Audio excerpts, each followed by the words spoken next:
Magandang araw po sa lahat. Ako po si Jonalyn. Bago lang po ako sa channel ninyo pero halos lahat ng kwento ninyo ay napakinggan ko na habang nagtatrabaho. Ngayon lang po ako nagkaroon ng lakas ng loob na ipadala ang sarili kong karanasan dahil kahit anong subok kong kalimutan, parang kailan lang nung mangyari ang lahat. 22 taong gulang na po ako ngayon at taga-Alitagtag, Batangas. Nag-aaral ako noon ng Business Administration sa isang universidad sa Lipa. Working student po ako. Kailangan kong magtrabaho para may pambayad sa matrikula. Kaya lumipat ako sa Taal para mag-part-time sa isang kainan. Ang kainang yun ay isang lumang bahay bato na halos 100 taon na ang tanda. Dating pag-aari ng isang gobernador noong panahon pa ng Kastila. May mga kapis na bintana, may azotea, at may malaking pinto na kahoy sa likuran na tinatawag naming dirty kitchen. Doon kami nagluluto ng mga ulam para hindi umabot ang usok sa pangunahing dining area. Regular akong nagtatrabaho sa gabi. Yun kasi ang oras na medyo tahimik na ang kainan. Mga 8:00 hanggang 11:00. Isang Biyernes ng gabi. Naghahanda ako ng burger patty malapit sa pintuan ng dirty kitchen. Screen door lang yon na may kalawang nasa gilid at kumakalampag kapag hinihipan ng hangin. Nakasanayan ko na yung tunog kaya hindi ko na binibigyang pansin. Pero noong gabing yon, biglang lumakas ang hampas ng screen door. Parang isinara ng napakalakas ng isang tao. Napalingon ako agad. May nakita akong anino ng isang babaeng mahaba ang buhok na dumaan mula sa may hagdanan papunta sa labasan ng dirty kitchen. Mabilis lang, isang saglit lang talaga. Pero malinaw kong nakita ang buhok niya. Hanggang baywang, tuwid at parang basa kahit walang ulan noong gabing yun. Tumigil ako sa ginagawa ko. Naramdaman ko ang pagtindig ng balahibo sa likod ng leeg ko, kasabay ng isang kakaibang amoy, parang lumang damit na nahaluan ng amoy ng basang lupa, kahit tuyong-tuyo naman ang paligid. Tinawag ko ang kasamahan ko na si Kuya John Paul na naghuhugas noon ng gulay sa labas. "Kuya, may dumaan po ba dyan?" "Babae?" Tumingin siya sa akin nang nagtataka. "Wala namang dumaan. Bakit?" Hindi ko na muna sinabi ang nakita ko. Pumasok ako sa loob para tanungin ang amo namin na si Aling Beth kung may bisita bang dumating. Sinabi niyang wala. Walang pumasok na bisita kasi sarado na ang dining area para sa mga walk-in. Lalong lumakas ang kaba sa dibdib ko habang bumabalik ako sa dirty kitchen. Kada hakbang ko, parang bumibigat ang hangin sa paligid. Nang lumapit ako sa pinto, biglang may kumaluskos sa kabilang panig at kusang bumukas ng kalahati ang pintuan. Walang hangin noon at walang tao sa labas. Hindi ko na kinaya. Tumakbo ako palabas patungo sa dining area habang hinahabol ang hininga ko at nanginginig ang mga kamay. Nakita ako ni Aling Beth kaya agad niya akong pinaupo at binigyan ng tubig. Doon niya sinabi sa akin, sa mahinang boses, na hindi raw ako ang unang nakaranas noon. Ayon sa kanya, madalas daw talagang magparamdam ang nagpapakita sa lumang bahay, lalo na sa mga bagong empleyado. Parang sinusubukan kung sino ang matatakot at aalis at kung sino ang magtatagal. Minana raw niya ang bahay sa pamilya ng dating gobernador at may kwento noong araw tungkol sa isang katulong na bigla na lang hindi nakauwi sa probinsya nila. Walang nakakaalam kung ano ang totoong nangyari sa kanya. Walang record at basta na lang siyang nawala sa kwento ng pamilya. Nagpatuloy pa rin ako sa trabaho pagkatapos noon dahil kailangan ko talaga ang sahod. Pero tuwing gabi, Iniiwasan ko ng mag-isa sa dirty kitchen. Kung minsan, naririnig ko pa rin ang malambot na yabag sa hagdanan o kaya'y naaamoy ang basang lupa kahit tag-araw. Nang makapagtapos ako at umalis sa trabaho, akala ko doon na matatapos ang lahat. Pero pagkalipas ng ilang buwan, tumawag sa akin si Kuya John Paul. Sabi niya, habang tinitingnan daw nila ang CCTV footage dahil may nawawalang gamit sa kusina, may namataan silang anino ng babaeng mahaba ang buhok na nakatayo sa may screen door tapos biglang nawala sa video. Tinanong niya ako kung natatandaan ko pa raw ba ang mukha nito. Hindi ko na nasagot ng diretso ang tanong niya. Hanggang ngayon kasi, hindi ko rin sigurado kung nakita ko ba talaga ang mukha niya noon o sa sobrang takot ko lang kaya ayaw na ring alalahanin ng isip ko.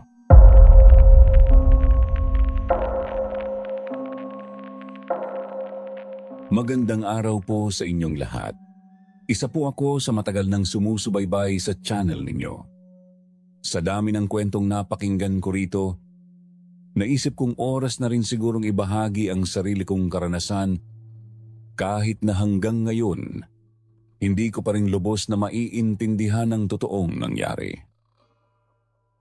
Ray po ang pangalan ko, 34 years old, taga Molo, Iloilo City.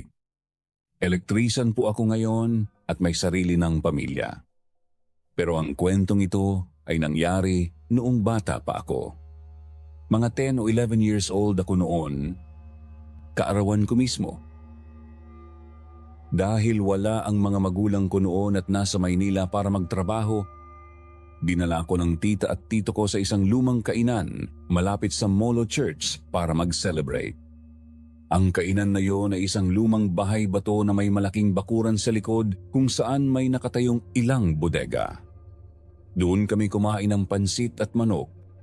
Simple lang, pero masaya ako kasi yun ang unang beses na naisama ako sa labas para sa kaarawan ko. Bandang hapon, nagpaalam akong pumunta sa banyo.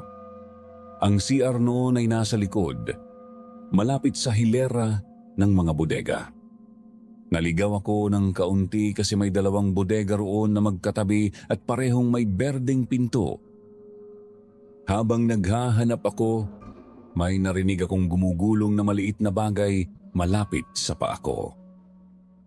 Nang tignan ko, isang bolang jackstone ang huminto sa harap ko. Parang nanggaling sa loob ng isa sa mga bodega. Dahil bata at kuryoso, sumilip ako sa gilid ng pinto.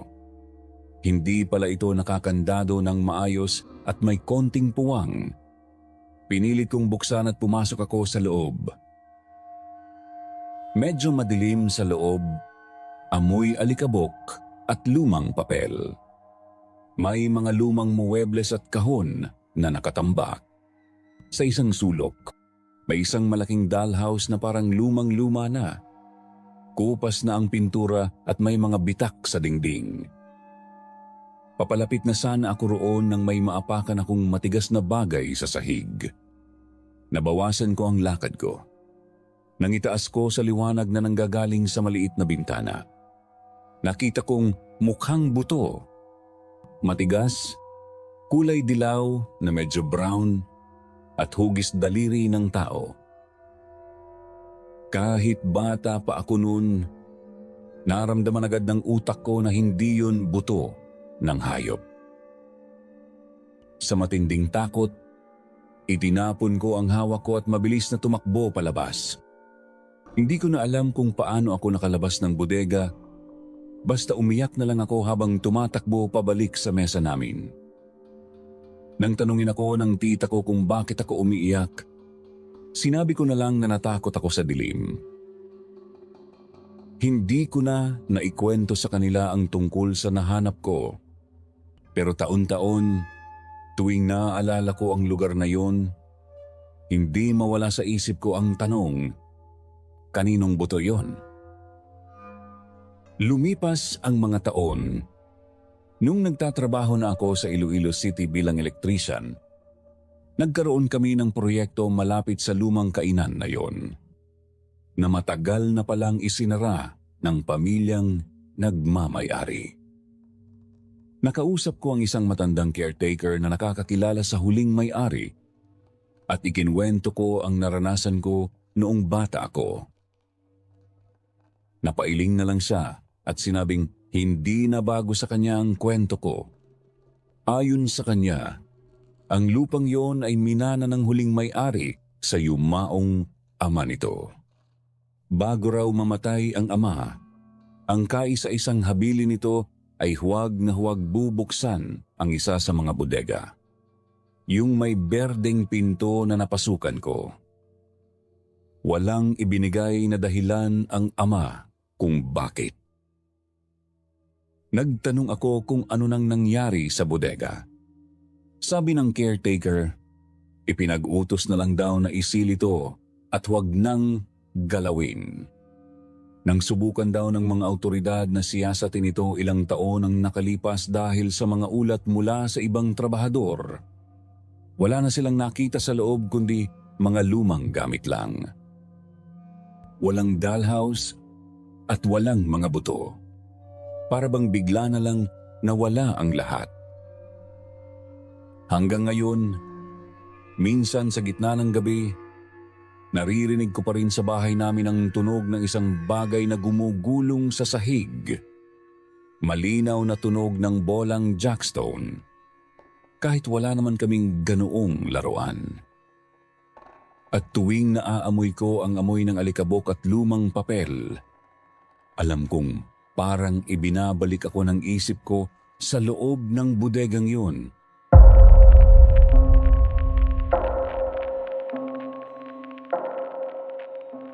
Hello po sa inyo, Sir L. Matagal ko ring pinag-isipan kung ibabahagi ko ang kwentong ito kasi hanggang ngayon, natatakot pa rin akong alalahanin ang nangyari. Pero tuwing nakakakita ako ng puno ng mangga, kusang bumabalik ang lahat sa isip ko. Mayang po ang tawag sa akin. 27 years old na ako ngayon at nagtatrabaho bilang nurse sa isang klinika sa Cagayan de Oro. Pero nangyari ang kwentong ito noong 16 years old pa lang ako at high school student. Tumutulong ako noon sa tita ko sa bago nilang bukas na kainan sa tabing ilog, malapit sa Cagayan de Oro River.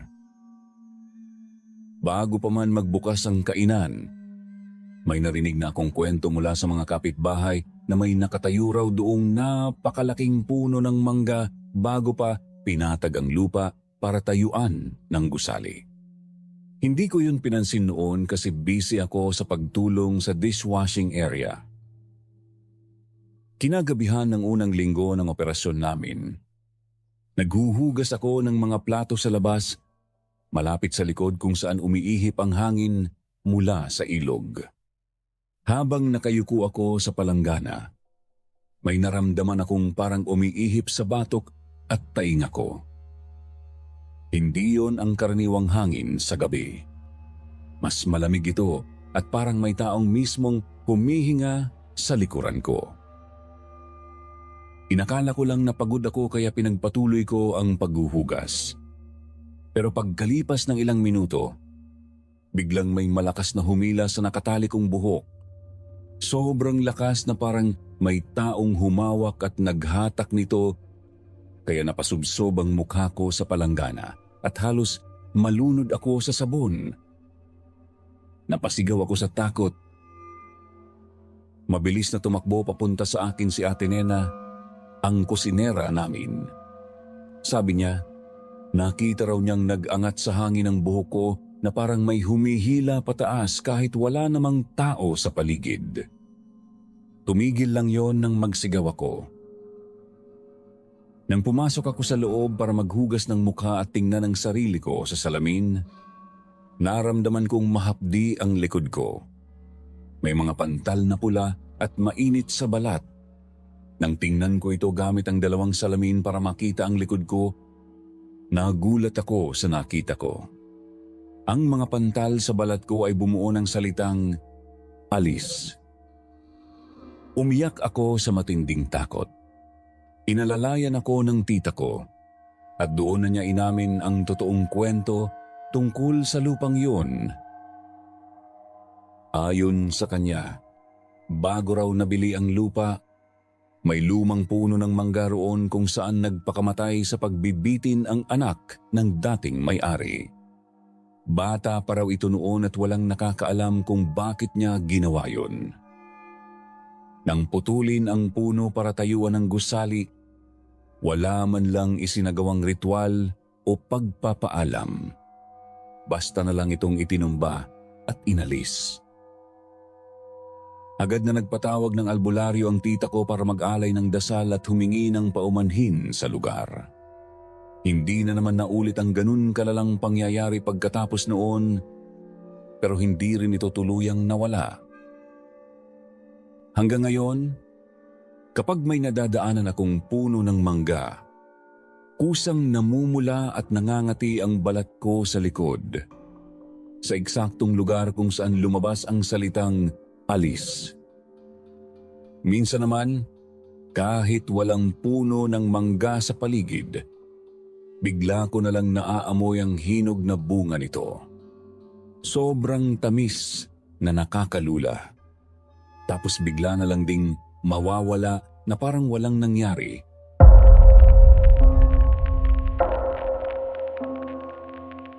Hello po, Sir L. Sana po ay mapili ninyo ang kwento kong ito.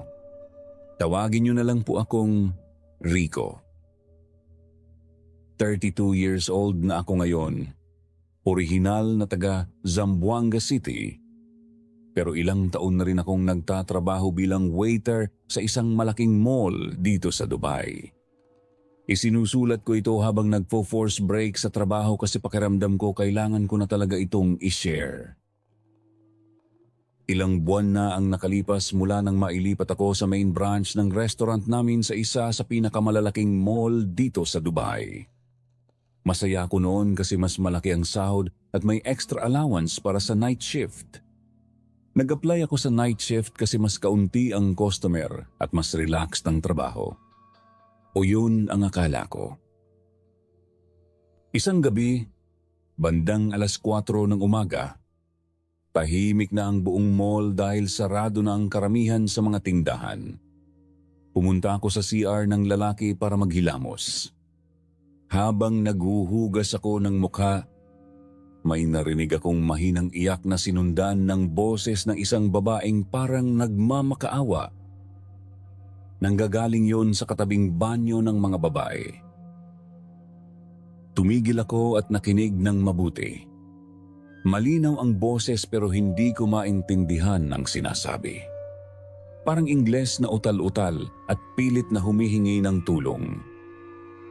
Umiiyak ito, tatahimik ng sandali, tapos uulitin uli. Naisip ko na baka may naiwang customer o empleyado na nagpapasaklolo. Lumapit ako sa pinto ng banyo ng babae at kumatok. Miss, okay lang po ba kayo? Walang sumagot. Kumatok ako uli ng mas malakas. Biglang tumigil ang iyak, pero sa halip na kumalma ako, lalong bumigat ang pakiramdam ko sa paligid. Biglang lumamig ang hangin at kinilabutan ang buong katawan ko. Hindi ko na sinubukang buksan ang pinto. Bumalik ako agad sa station namin at ikinwento ko ang nangyari kay Ate Jen, isang kababayan nating waitress na 2 taon na roon. Hindi man lang siya nagulat. Sinabi niyang hindi ako ang unang nakarinig noon. May mga karanasan na rin ang iba na nakakarinig ng iyak o yabag sa loob ng banyo kahit walang tao batay sa CCTV. Ayon sa mga lumang empleyado, may nangyari raw na krimen doon bago pa man nabuksan ang branch namin. Isang Australian tourist daw ang pinatay ng sarili niyang kasama sa loob mismo ng banyong yung maraming taon na ang nakakalipas. Mula noon, gabi-gabi raw na humihingi ng katarungan at umiiyak ang kaluluwa nito, lalo na kapag wala nang masyadong tao sa mall. Sinubukan kong huwag masyadong isipin ang nangyari at inisip ko na lang na baka pagod lang ako. Pero pagkalipas ng ilang linggo, habang naglilinis ako malapit sa lugar na yon bago mag-alas 5 ng umaga, malinaw kong narinig mula sa loob ng banyo ng babae. Hindi na iyak, kundi ang sarili kong pangalan. Rico. Mahina lang, parang bulong, pero sigurado akong pangalan ko ang tinawag. Hindi ko na tinangka pang tingnan. Tumakbo ako palabas at umalis agad. Hanggang ngayon, kahit ilang beses akong humiling na mailipat sa day shift, parang laging sa parehong oras at lugar pa rin ako napupunta. At paminsan-minsan, sa gitna ng pagtatrabaho ko, naririnig ko pa rin ang mahina at malayong boses na yon na tumatawag sa pangalan ko.